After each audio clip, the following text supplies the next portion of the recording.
Ndërsa për takvallahun e tij, devotshmërinë e tij, e për butësinë e tij flasëm më vonë. Meditimin që ka bërë librit e Allahu xhalla wa ala Omeri është i çuditshëm. Kur përmendin fizikun e tij, thot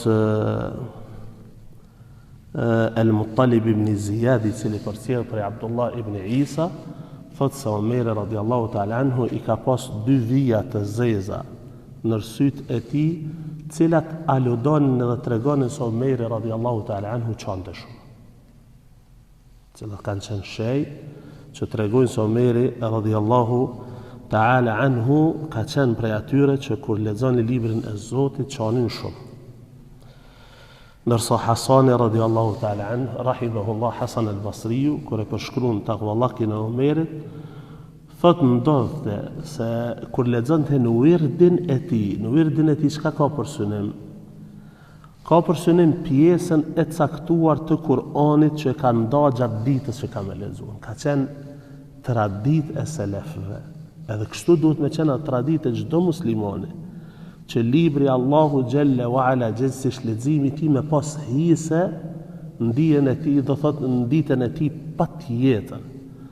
Edhe Kur'anit nuk guxon muslimani me ja dhon kohën e tepruar tina, që i bie për çdo gjë në kohë, për punë, e për lojë, e për dëfrim, e për familje krejt, ndërsa Kur'ani t'ja jep kohën e mbetur.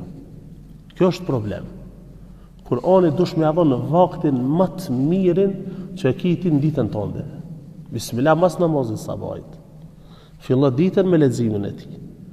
E thot Hasan al-Basriu rahimahullah, kur Omeri radiallahu ta'ala anhu lexonte prej wirdit të tij, pjesës së tij gjatë ditës që ka pas caktune, kur kalonte në për ajetet e xhennetit edhe xhehenemit, thot i bie të fekt e smurej derisa e vizitonin ditë të tëra. Ndërsa tregohet se njëherë natën Omeri radiallahu ta'ala anhu, që do të flasim pastaj për kontrollin e tij natën që u ka bërë shtëpive të muslimanëve, e ka një lexues prej brenda shtëpisë duke lexuar surën e Tur. Edhe është ul për dëgjon derisa ka rrit tek ajetet e Allahu xhalla wa ala, inna adhaba rabbika lawaqi' ma lahu min dafi'. Me të vërtetë dënimi Allahu xhalla wa ala do të ndodh, edhe nuk ka kush e largon ata. Thot i ka rat fekt Omerit radiallahu ta'ala anhu, kur i ka meditu qëto ajete, është vizitu në shtëpinë e tij prej njerëz dhe shokëve dhe nuk e kanë ditë se prej çfarë ankohej radiallahu ta'ala anhu. Ndërsa për angazhimin e tij me Kur'an ka shumë transmetime. Mirë po një e përcjell Abdullahi djali i tij, thot se Omeri baba jam mësimin e surës Baqara gjithsesi me meditimin e saj, analizën e kësaj sure i ka bërë 12 vite.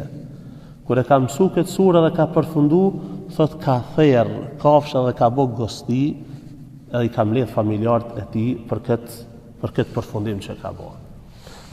Radiallahu ta'ala anhu wa rahimah.